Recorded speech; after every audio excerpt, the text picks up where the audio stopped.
Social Media University.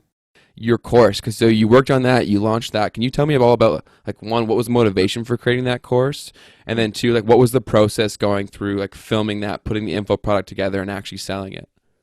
So the course is called Denmo Social, and it's basically a course that teaches particularly men social skills and how Okay. to approach, talk to girls, build status, build social groups, and overall just develop charisma and the ability to like talk to multiple people at once. And even simple stuff like go on dates with girls, send messages. A lot of guys don't know how to do that. Yeah.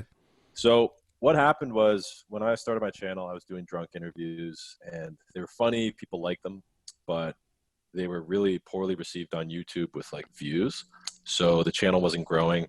And what I wanted to do was get a lot of subscribers and start doing pranks. So I realized there's a big market for this. So I started doing like embarrassing phone calls. I started giving out joints to people, Yeah. fake tickets. But then I started doing these pickup line videos, and the channel just blew up, like hundreds of thousands of views each video. And I originally thought of them as like, just like funny, corny video.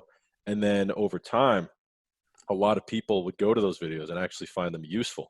So the issue was in the videos, these pickup line videos, I'm trying to be like cringy and funny and awkward because they're supposed to be like humorous For the bit. for the bit.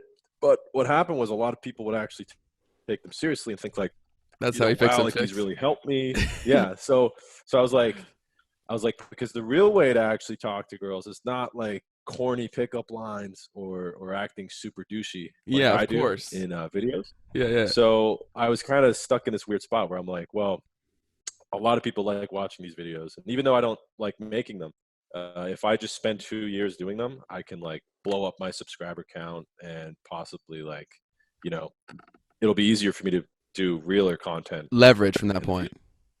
Leverage, right? And the videos are all real, but more so like I want to do like pranks, movies. I just didn't want to do like these pickup lines videos, but Mhm. I saw that they worked well for like, Big Doss, Steven Shapiro, Daily Dropout. That was epic. So I just kind of recreated what they were doing. And then what happened was I kind of got burnt out of doing them, and I started doing drunk interviews again. And then at one point, I had like this funny idea of taking a virgin to the club, and Yes. it just came up with it. And then I decided, you know what, fuck it, let's do that. So I spent like $2,000 getting like a limo, bottles, suits. Me and all my buddies dressed up. And then, That's so awesome, man. yeah, bro, it was like the dumbest idea. It's like American Pie, and then But um, what I will say before you move on with your story is that like yeah, I have a lot of friends who obviously know who you are, like through your content, and then also like through me talking about you and whatnot. yeah. And like a lot of them aren't like constant viewers of your stuff, and they watch the whole Take Virgin to the Bar. They watch the whole thing. So like that's got to say something that the fact that Oh that yeah, was yeah. like cutting edge of sort, right? Bro, see, that's my real passion is making movies like that. The problem is like um, making money at the same time. Yes. That video got 13 copyright claims, no Really? AdSense. What was it? Oh, What were most of them for? oh, dude, I used like all these sick ass songs Oh, in okay. them. So it was the music. I had like Arctic Monkeys, Uh, AC/DC, you know. But so that's what I want to eventually do, just do like movies. But the problem is my YouTube CPM is really bad.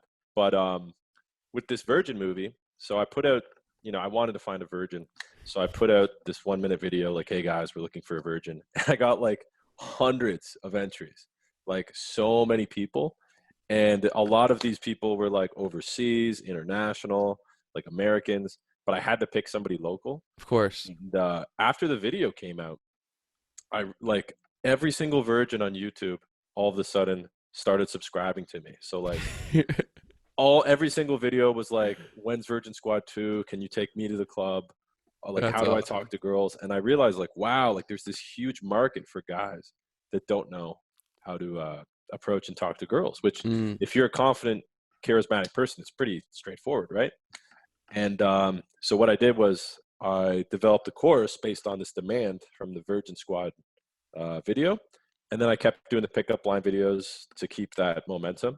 And I would do pranks too. Like I had all these original pranks I did, but they just wouldn't get anywhere near the views. They would just Mm. get like maybe 30% as many views, which kind of sucked because like I don't want to be known as like the pickup Pick up. guy Yeah, yeah, yeah. because I think that there's like a stigma with pickup and game. I think it's like deceptive in some ways, but what this is just social skills, right? But you know, it's one of those things with the internet. They take things out of context, and I think a lot of people like they don't know the proper like the key to demo social is just really just like approaching and talking.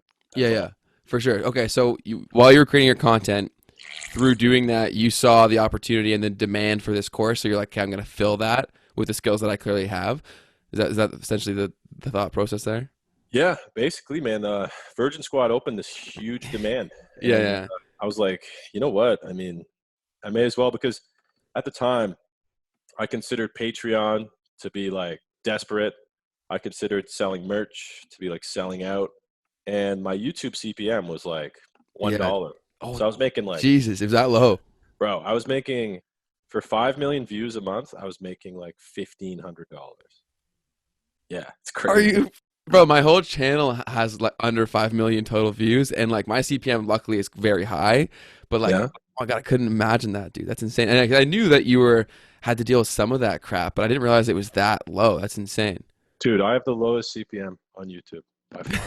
And it's weird because like I would censor the videos. I Yeah, would like remove swear words, and like which kind of sucked because like a lot of these it's pranks part of just your weren't like content. the Yeah, yeah. funniest part. But like they would still get even when I would do like a whole month of like A grade, clean content, lots of views, the CPM still wouldn't change. And I think it's because my old interviews just went so hard that Yeah, they they did, dude. They did. nuked my channel, bro.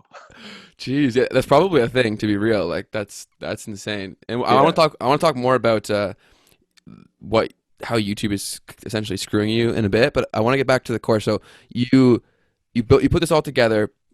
Like, how did you go about creating like the curriculum? Like, how did you decide what was necessary to be included versus what wasn't, and then launching it out to your audience? Like, I think you did that all organically, right? Simply through your videos. Mhm. Yeah. Yeah. So what I did was it was weird because I never got a course myself. I Okay. never like looked into pickup or game or anything like that. I kind Yeah. of just was always good at talking to people.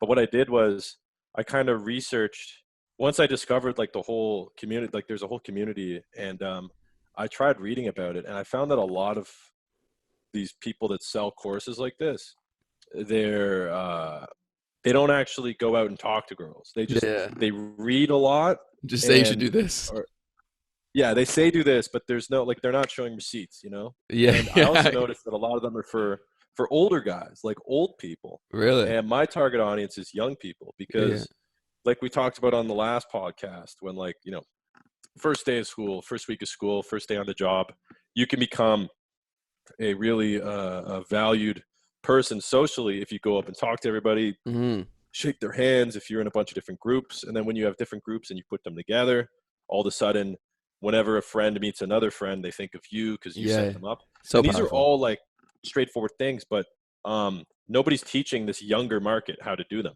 We're kind of just expected to learn it because we get everything for free. Like everybody downloads shit for free. Yeah. So when I put it together, I just kind of imagined myself as like, well, at the time I was like 24 when I put it together, but I just imagined like what would be useful to me if I was like 18 or Mm. 19. You know, I'm out of high school and I have some friend groups, but not many. Just mostly like I call them legacy friends. Yeah. You know, Okay. high school friends. Yeah. Um, I'm in school. I work part time, and I'm trying to pursue like my purpose on the side. Because when you're young, you have all this energy. You know, there's always friends that are down to go out to a club, a bar, or like if you want to join a class or a skill, try that. So basically, I took advantage of all these different things that young people do, and I formatted them in a way that they can build your confidence, your people skills, and put you in environments where you can make friends. And if you make friends, you can make girls. And if at the very least you can now like go and talk to people and go out with people, Yeah. If you're used to approaching a stranger, like a dude or like a class, then it can feel like the same when you talk to a girl. To a Because a girl. lot of people, they see a girl, they get nervous and they fuck up, and you know, Yeah, no, that's the demand. 100%. That's Yeah. awesome. So I love that how you actually captured the mind of like who's actually ultimately going to be using it. And I think that's a great idea for creating any sort of product. So that's dope. Thank you for sharing that.